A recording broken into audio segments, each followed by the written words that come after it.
അൾട്രോയിസം, പരോപകാരത്തെക്കുറിച്ചാണ് നമ്മൾ ചർച്ച ചെയ്യുന്നത്. പുതിയ കാല സാഹചര്യത്തിൽ അനേകം ഉദാഹരണങ്ങൾ നമ്മുടെ മുമ്പിലുണ്ട്. ഈ ഒരു അൾട്രോയിസത്തെ ഫാദി എങ്ങനെയാണ് നോക്കിക്കാണുന്നത്? മറ്റൊരാളുടെ നന്മക്കായിട്ട് യാതൊരുവിധ പ്രതിഫലവും പ്രതീക്ഷിക്കാതെ നമ്മൾ ചെയ്യുന്ന ഒരു സഹായം അല്ലെങ്കിൽ ആ ഒരു മനോഭാവത്തിനാണ് അൾട്രോയിസം എന്ന് വളരെ ചുരുക്കി പറയുകയാണെങ്കിൽ പറയാം. ഒരു സാധാരണ ഒരു മനുഷ്യന് തൻ്റെ മുൻപിൽ വരുന്നൊരു ആളെ സഹായിക്കാനും പരിഗണിക്കാനൊക്കെ ഈ ഒരു കാലഘട്ടത്തിൽ വളരെ എളുപ്പമാണ്. അങ്ങനെ ഒരു ട്രെൻഡ് കൂടി ഉണ്ടല്ലോ അല്ലേ? ഒരു ചാരിറ്റി ട്രെൻഡ് മനുഷ്യൻ്റെ ഉള്ളിൽ ഇങ്ങനെ നിലനിൽക്കുന്നുണ്ട്. പക്ഷേ ഞാൻ മനസ്സിലാക്കിയെടുത്തോളം ഈ അൾട്രോയിസത്തിൻ്റെ പീക്ക് ലെവൽ അല്ലെങ്കിൽ ഹ്യൂമാനിറ്റി, കൈൻഡ്നെസ് ഒക്കെ പറയുന്ന സാധനത്തിൻ്റെ ഒരു പീക്ക് ലെവൽ എന്താണെന്ന് വെച്ചാൽ, ഒരു ചെറിയ എക്സാമ്പിൾ പറയുകയാണെങ്കിൽ, ഇപ്പം 2 പൊതി ഭക്ഷണത്തിൻ്റെ പൊതി എൻ്റെ കയ്യിലുണ്ട്. അപ്പോൾ എൻ്റെ അടുത്ത് വന്നിട്ട് ഒരാൾ ഭക്ഷണത്തിന് യാചിക്കുന്ന സമയത്ത് എൻ്റെ കയ്യിലുള്ള ഒരു പൊതി അയാൾക്ക് കൊടുത്തിട്ട് അയാളെ വിശപ്പ് മാറ്റുന്ന സാഹചര്യം, ഇത് സ്വാഭാവികമായിട്ടും നമ്മുടെ സമൂഹത്തിൽ ഏതൊരു മനുഷ്യനും ചെയ്യാൻ പറ്റുന്ന സിമ്പിളായിട്ട് ചെയ്യാൻ പറ്റുന്ന സഹായമാണ്, ഒരു സഹായം. പക്ഷേ ഇതേ സാഹചര്യത്തിൽ എൻ്റെ കയ്യിൽ ഒരൊറ്റ പൊതി ഭക്ഷണം മാത്രമേ ഉള്ളൂ. എനിക്കാണെങ്കിൽ നല്ല വിശക്കുന്ന സാഹചര്യമുണ്ട്. ഈ ഒരു സാഹചര്യത്തിൽ എൻ്റെ അടുത്ത് ഒരാൾ ഭക്ഷണം യാചിച്ച് വരുന്ന സമയത്ത് എൻ്റെ വിശപ്പിനെ മറന്നുകൊണ്ട്, സ്വന്തത്തെ മറന്നുകൊണ്ട് ഞാൻ അയാൾക്ക് എൻ്റെ ഭക്ഷണം പൂർണ്ണമായിട്ടും അയാൾക്ക് കൊടുക്കുക എന്ന് പറയുന്നത്, അതാണ് എനിക്ക് തോന്നുന്ന ഒരു peak level of humanity, kindness ഒക്കെ പറയുന്നത്. ഒരു ഹീറോയിസം എന്നൊക്കെ നമുക്ക് അതിനെ പറയാം. അതെ, ഒരു വ്യക്തിയിൽ സംഭവിക്കുന്ന ഒരു ഹീറോയിസം. ശരിക്കും പറഞ്ഞാൽ നമ്മളൊക്കെ പലപ്പോഴെങ്കിലും ചിലപ്പോഴെങ്കിലൊക്കെ ആ ഒരു രീതിയിലൊക്കെ ആൾക്കാരെ സഹായിക്കാൻ മുമ്പോട്ട് വരേണ്ടതുണ്ട്. അതിന് നമ്മുടെ മുത്തുനബി സല്ലല്ലാഹു അലൈഹി വസല്ലമ തങ്ങളുടെ ചരിത്രത്തിൽ ഒരുപാട് പാഠങ്ങൾ നമുക്ക് മുമ്പ് തന്നെ ഉണ്ടല്ലോ. അതെ അതെ, അവിടുന്ന് കാണിച്ചു തന്ന മാതൃകകളുണ്ട്.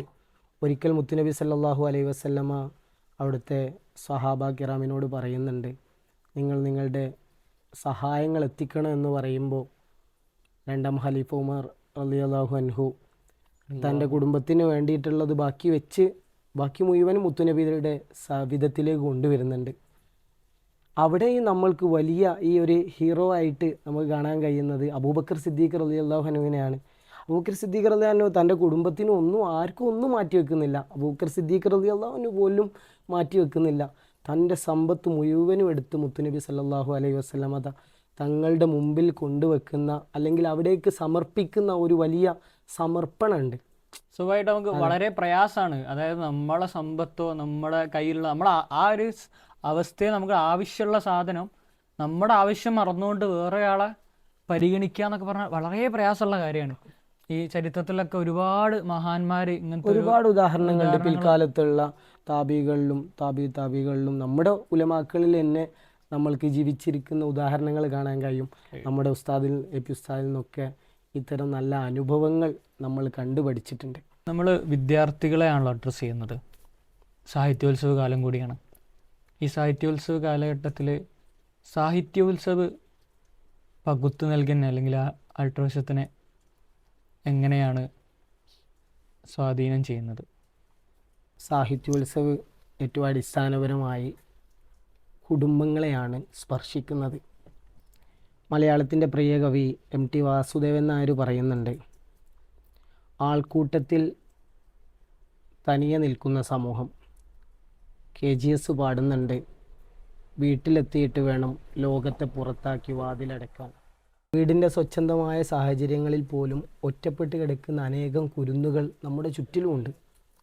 ഒരു വീട്ടിൽ 4 മുറികളുണ്ടെങ്കിൽ ആ 4 മുറിയിലുമുള്ള സഹോദരങ്ങൾ തമ്മിൽ പരസ്പരം മിണ്ടാതിരിക്കുന്ന, അല്ലെങ്കിൽ അവരെ പരസ്പരം അറിയാത്ത ഒരു കാലം കോവിഡ് നമുക്ക് സമ്മാനിച്ച ഒരു സാഹചര്യം കൂടിയാണ്. നമ്മുടെ സാമൂഹിക രീതിയിൽ വന്ന ഒരു മാറ്റം കൂടിയാണ്. ഉമ്മക്ക് അനിയനെയും അല്ലെങ്കിൽ മകനെയും ഭാര്യയ്ക്ക് ഭർത്താവിനെയും ഒക്കെ മനസ്സിലാക്കാൻ കുറച്ചുകൂടി താമസമുള്ള, അല്ലെങ്കിൽ അങ്ങനെ മനസ്സിലാക്കാത്ത ഒരു കാലം. ഇപ്പോഴത്തെ സാഹചര്യത്തിൽ പറയുകയാണെങ്കിൽ ഈ ഫാമിലി ഏറ്റവും കൂടുതൽ ഒരുമിച്ച് സ്പെൻഡ് ചെയ്യുന്ന സമയം എന്ന് പറഞ്ഞാൽ കാറിൽ യാത്രയും സമയമെന്ന് പറയും. അല്ലാതെ വേറൊരു സമയം ഈ ഫാമിലി ടൈം നമ്മുടെ ഫാമിലികളുടെ ഇടയിലൊന്നും സ്പെൻഡ് ചെയ്യപ്പെടുന്നില്ല. അതെ, അവിടെയാണ് സാഹിത്യോത്സവ് പറയുന്നത് നിങ്ങൾ ചേർന്നിരിക്കണം, അല്ലെ ഒരു വീട്ടിലുള്ള എല്ലാവരും ചേർന്നിരിക്കുക, ഉപ്പയും ഉമ്മയും മക്കളൊക്കെ ചേർന്നിരുന്ന് മക്കൾക്കിടയിലുള്ള വ്യത്യസ്തങ്ങളായ കഴിവുകളുണ്ടാവും. പാടാൻ അറിയുന്നവർ, വരയ്ക്കാൻ അറിയുന്നവർ. ഇനി ഒന്നും അവർക്ക് കഴിയില്ലെങ്കിലും എന്തെങ്കിലും ഒരു കൂട്ടം പറയുകയെങ്കിലും ചെയ്യുന്ന ഒരു സാഹചര്യമാണ് ഈ ഫാമിലി സാഹിത്യോത്സവത്തിലൂടെ സാധ്യമാകുന്നത്. ഈ ഷെയറിംഗ് ടൈം എന്നൊക്കെ ടൈം പറയും ഷെയർ പോലെ. ചെയ്യുക എന്നുള്ളത് അതിലേറ്റവും പ്രധാനമാണ്. ഒരു ഒരു വിദ്യാർത്ഥിയെ സംബന്ധിച്ചിടത്തോളം അല്ലെങ്കിൽ ഒരു കുട്ടിയെ സംബന്ധിച്ചിടത്തോളം അവന് കിട്ടുന്ന ഏറ്റവും വലിയ അംഗീകാരം എന്ന് പറഞ്ഞാൽ അവൻ്റെ പാരൻസിൽ നിന്നാണ്. നമ്മൾ ഈ ചേർന്നിരിക്കുന്ന സമയത്ത് തൻ്റെ ഉമ്മയുടെ ഉപ്പയുടെ ഇടയിൽ നിന്ന് അവൻ പാടുമ്പോൾ കിട്ടുന്ന ഒരു അഭിനന്ദനമുണ്ട്, ഒരു അംഗീകാരമുണ്ട്. നമ്മളെ വിദ്യാർത്ഥികൾക്ക് ഏറ്റവും പ്രധാനം ആയിട്ടുള്ള ഒന്നാണല്ലോ അറിവ്, ജ്ഞാനം എന്ന് പറയുന്നത്. സാഹിത്യോത്സവത്തിലൂടെയൊക്കെ നമ്മൾ വിദ്യാർത്ഥികളിൽ കൂടുതലും ഉത്ഭവിക്കാൻ താല്പര്യപ്പെടുന്ന ഒന്നാണ് ജ്ഞാനം. കാരണം നോളജ് ഷെയറിങ് എന്നൊക്കെ പറയുന്ന സാധനം, കാരണം നമ്മളെ കയ്യിലുള്ള ഒരു അറിവ് മറ്റൊരാൾക്ക് പകർന്നു കൊടുക്കുക. കാരണം നമുക്കൊന്നും നഷ്ടപ്പെടാനില്ല ആ സമയത്ത്. നമ്മൾ കൊടുക്കുന്നതിനനുസരിച്ച് നമ്മൾ കൂടി അപ്ഡേറ്റ് ആകുകയാണ് ചെയ്യുന്നത്, നമ്മൾക്ക് വർദ്ധിക്കുകയും ചെയ്യുന്നുണ്ട്. ഈ സാഹിത്യോത്സവത്തിലൊക്കെ നമ്മൾ വിദ്യാർത്ഥികളുടെ ഇടയിൽ കൂടുതലും ഈ അറിവിനെ പ്രോത്സാഹിപ്പിക്കുന്ന ഒരു മേഖലയാണ്, ഈ പ്രോഗ്രാമാണ് സാഹിത്യോത്സവം എന്ന് പറയുന്നത്. ടാഗോറിൻ്റെ പല കവിതകളിലും നൽകുമ്പോഴാണ് മനുഷ്യൻ പൂർണ്ണനാകുന്നത് എന്നൊരാശയം കാണാൻ കഴിയുന്നുണ്ട്. നിങ്ങൾ നേരത്തെ സൂചിപ്പിച്ചതുപോലെ തന്നെ നമ്മൾ നൽകും തോറും നമ്മൾക്ക് വർദ്ധിക്കുന്നുണ്ട്. അതെ അതെ. കോരുന്ന കിണറ്റിലാണ് ഉറവ ഉണ്ടാകുക എന്ന് പല ആളുകൾ പറയാറുണ്ട്. അതിൻ്റെ ഒരു സാക്ഷാത്കാരം കൂടിയാണ് സാഹിത്യോത്സവ വേദികൾ. നമ്മൾ സ്വായത്തമാക്കിയ അല്ലെങ്കിൽ ഞാൻ സ്വായത്തമാക്കിയ ഒരുപാട് അറിവുകൾ ഉണ്ടാവും, വർഷങ്ങളെടുത്ത് പഠിച്ച് വായിച്ച് കേട്ടറിഞ്ഞ അറിവുകൾ. ആ അറിവുകൾ സാഹചര്യം പോലെ വാക്കുകളിലൂടെയും വരകളിലൂടെയും പ്രസംഗങ്ങളിലൂടെയൊക്കെ മുമ്പിലിരിക്കുന്ന വ്യത്യസ്ത ഘടകങ്ങളിലുള്ള കുട്ടികളുണ്ട്. വ്യത്യസ്ത തലങ്ങൾ, LP മുതൽ ക്യാമ്പസ് വരെയുള്ള വ്യത്യസ്ത തലങ്ങളിലുള്ള വിദ്യാർത്ഥികൾ.